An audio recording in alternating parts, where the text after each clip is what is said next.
Hi, Rashonda Cade here. This is Reading with Rashonda. We are going to read Desiree's Baby today. I think we can get through the whole thing.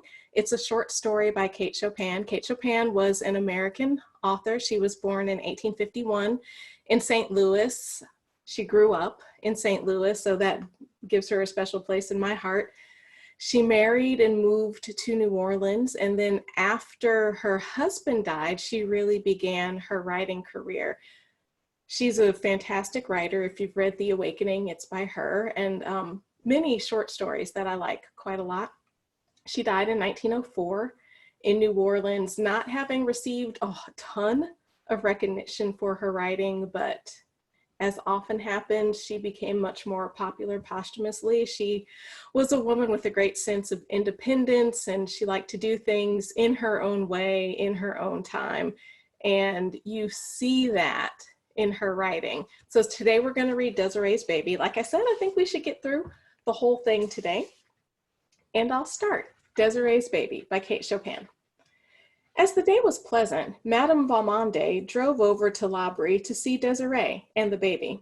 It made her laugh to think of Desiree with a baby. Why, it seemed but yesterday that Desiree was little more than a baby herself, when Monsieur, in riding through the gateway of Valmondé, had found her lying asleep in the shadow of the big stone pillar. The little one awoke in his arms and began to cry for Dada. That was as much as she could say or do. Some people thought she might have strayed there of her own accord, for she was of the toddling age. The prevailing belief was that she had been purposefully left by a party of Texans whose canvas-covered wagon late in the day had crossed the ferry that Cotton May kept just below the plantation. In time, Madame Valmondé abandoned every speculation but the one that Desiree had been sent to her by a beneficent providence to be the child of her affection, seeing that she was without child of the flesh. For the girl grew to be beautiful and gentle, affectionate and sincere, the idol of Valmondé.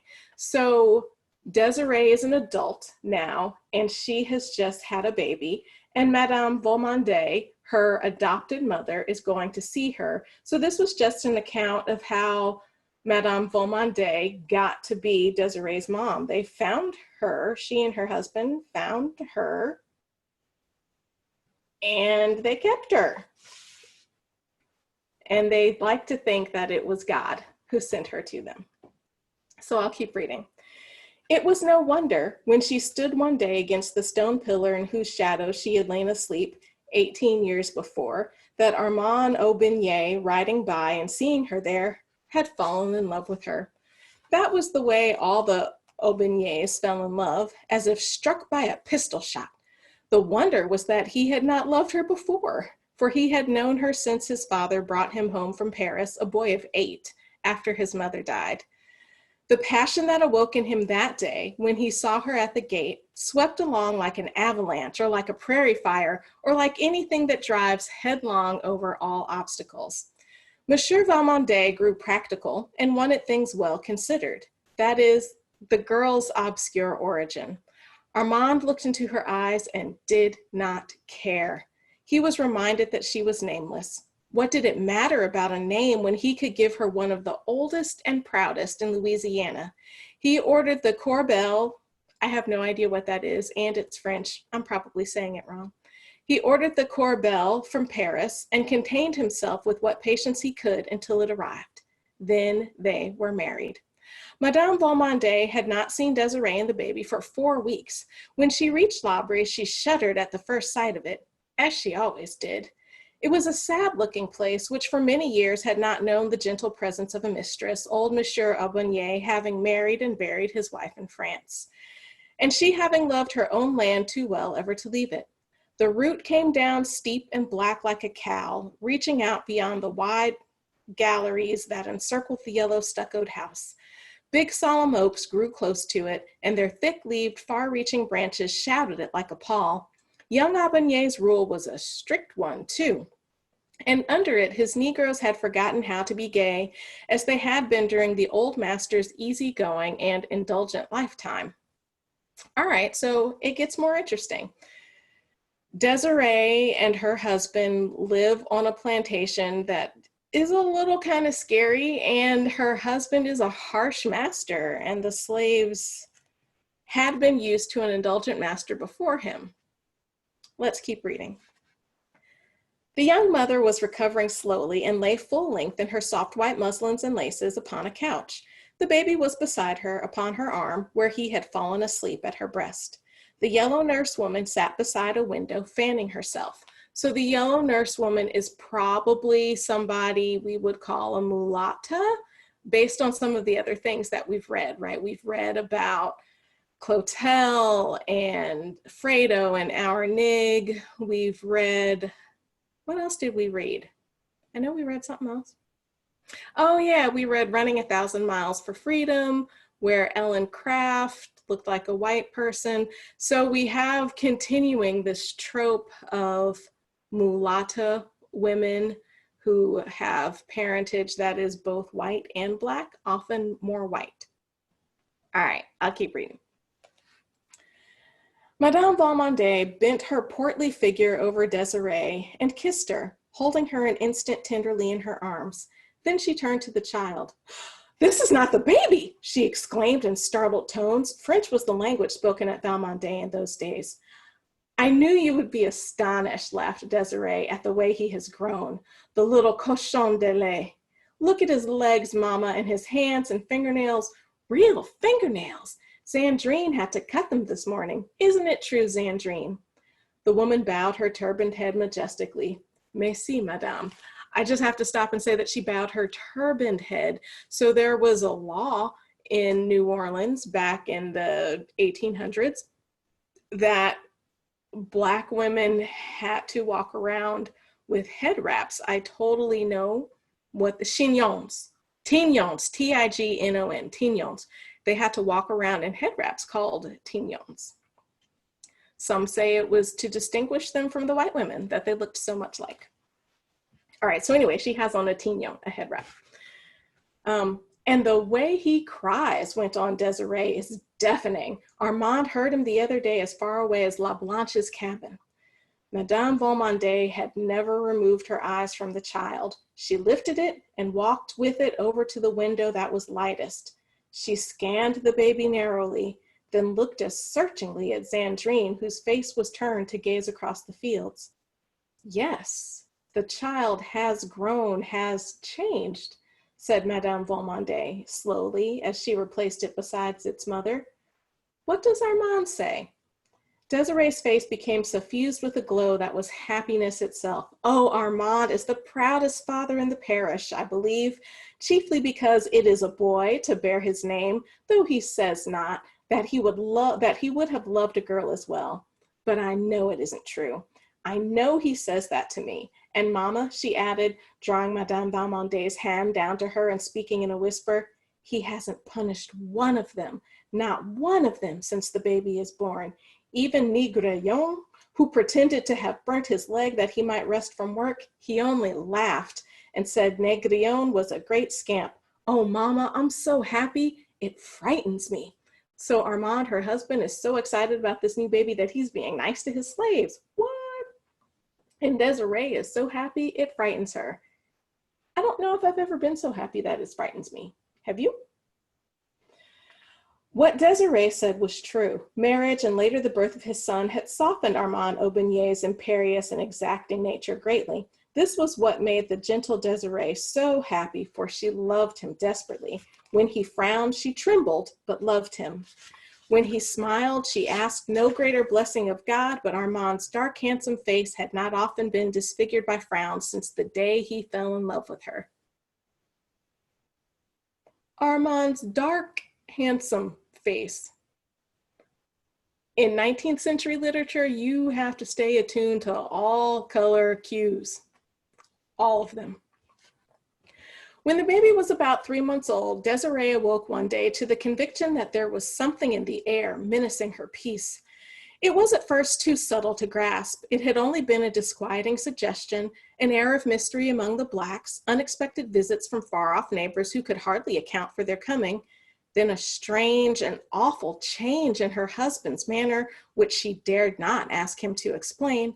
When he spoke to her, it was with averted eyes, from which the old love light seemed to have gone out. He absented himself from home, and when there, avoided her presence and that of her child without excuse. And the very spirit of Satan seemed suddenly to take hold of him in his dealings with the slaves. Desiree was miserable enough to die. She sat in her room one hot afternoon in her peignoir, listlessly drawing through her fingers the strands of her long, silky brown hair that hung about her shoulders. The baby, half naked, lay asleep upon her own great mahogany bed that was like a sumptuous throne, with its satin-lined half canopy. One of LaBlanche's little quadroon boys, another color cue, a quadroon boy, so that's somebody who's 1/4 black and 3/4 white. More or less, people used the term without really knowing what people's parentage was. All right. One of LaBlanche's little quadroon boys, half naked too, stood fanning the child slowly with a fan of peacock feathers. Desiree's eyes had been fixed absently and sadly upon the baby while she was striving to penetrate the threatening mist that she felt closing about her. She looked from child to the boy who stood beside him and back again, over and over. Ah! It was a cry that she could not help, which she was not conscious of having uttered. The blood turned like ice in her veins, and a clammy moisture gathered upon her face. She tried to speak to the little quadroon boy, but no sound would come at first. When he heard his name uttered, he looked up, and his mistress was pointing to the door. He laid aside the great soft fan and obediently stole away over the polished floor on his bare tiptoes. She stayed motionless, with gaze riveted upon her child, and her face the picture of fright. Presently, her husband entered the room and, without noticing her, went to the table and began to search among some papers which covered it. "Armand," she called to him, in a voice which must have stabbed him if he was human. But he did not notice. "Armand," she said again. Then she rose and tottered towards him. "Armand," she panted once more, clutching his arm.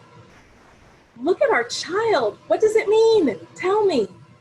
He coldly but gently loosened her fingers from about his arm and thrust the hand away from him. "Tell me what it means," she cried despairingly. "It means," he answered lightly, "that the child is not white. That you are not, it means that you are not white." So when Desiree was looking back and forth between her baby and the quadroon boy, she was struck by the similarity of their complexions. And everything started flooding back to her, how Armand had been aloof, and now Armand is in the room and he's telling her, "It means you are not white." A quick conception of all that this accusation meant for her nerved her with unwanted courage to deny it. "It is a lie. It is not true. I am white. Look at my hair. It is brown, and my eyes are gray." That's not helping out her cause. My hair is brown. My eyes are also brown. But Black people have brown hair and blonde hair and red and green eyes and gray eyes and brown eyes and blue eyes. We come in all kinds of colors. Anyway, I am white. Look at my hair. It is brown and my eyes are gray. Armand, you know they are gray, and my skin is fair. Seizing his wrist, "Look at my hand. Whiter than yours, Armand," she laughed hysterically. And remember, Armand had been described as dark. The plot ever thickens. "As white as LaBlanche's," he returned cruelly, and went away, leaving her alone with their child. When she could hold a pen in her hand, she sent a despairing letter to Madame Valmondé. "My mother, they tell me I am not white. Armand has told me I am not white. For God's sake, tell them it is not true. You must know it is not true. I shall die. I must die. I cannot be so unhappy and live." The answer that came was brief.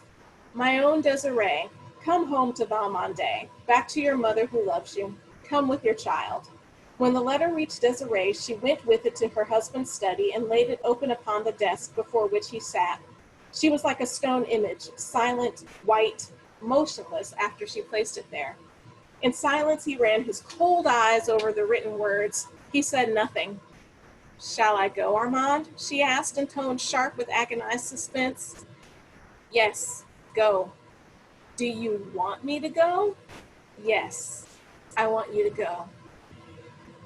He thought Almighty God had dealt cruelly and unjustly with him, and felt somehow that he was paying him back in kind when he stabbed thus into his wife's soul. Moreover, he no longer loved her because of the unconscious injury she had brought upon his home in his name. This is the same man who was like, I don't care you don't know where she came from. I don't care she doesn't have a name. My love is so strong for Desiree. I want Desiree. I want to marry Desiree.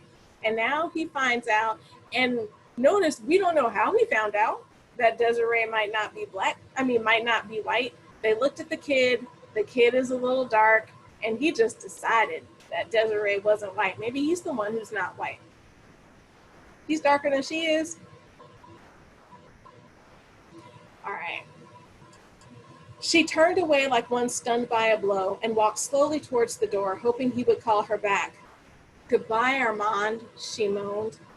He did not answer her. That was his last blow at fate.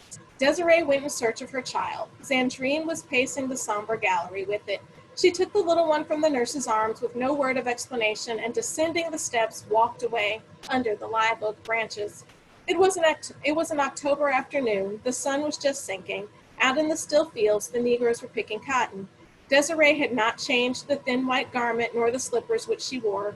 Her hair was uncovered, and the sun's rays brought a golden gleam from its brown meshes. She did not take the broad, beaten road which led to the far-off plantation of Valmondé. She walked across a deserted field where the stubble bruised her tender feet so delicately shod and tore her thin gown to shreds.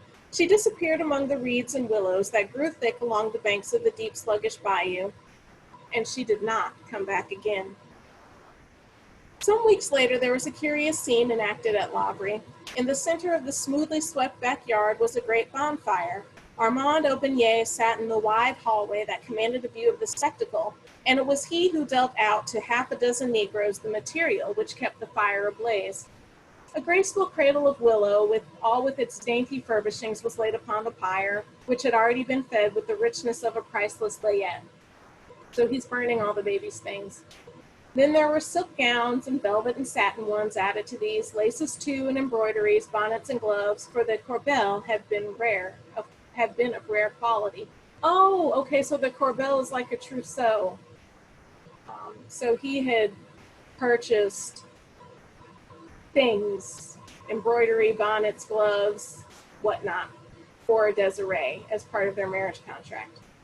The last thing to go was a tiny bundle of letters, innocent little scribblings that Desiree had sent to him during the days of their espousal. There was the remnant of one back in the drawer from which he took them, but it was not Desiree's. It was part of an old letter from his mother to his father. He read it. She was thanking God for the blessings of her husband's love. But above all, she wrote, night and day, I thank good God for having so arranged our lives that our dear Armand will never know that his mother, who adores him, belongs to the race that is cursed with the brand of slavery. That's it for Desiree's baby. So Armand was the one who was Black. Now, we don't know if Desiree was Black or not because we don't know anything about her parentage, but Armand, having learned that his mom was Black, and probably like far back, she clearly looked like a white woman. He was raised as white. Having learned that his mom was Black, that was all he saw in his child. And unable to deal with that, he sent the child away. And the only way he could send the child away was to send his wife away by telling her that she was Black. Now, she disappeared among the reeds and willows that grew thick along the banks of the deep, sluggish bayou, and she did not come back again. It's not clear if Desiree's not coming back again was just back to her husband, and if she made it safely home, or if she and the baby just disappeared in the bayou. And I've not been to a bayou, but alligators, snakes, I don't know what all is in a bayou, but it sounds like it could have easily swallowed up Desiree and the baby. And that's what I love about Kate Chopin. She keeps me guessing. Her endings are intentionally unclear. I'm not really sure what's happening, and I love it. So that was Desiree's Baby by Kate Chopin. I'm Rashonda Cade, and this is Reading with Rashonda.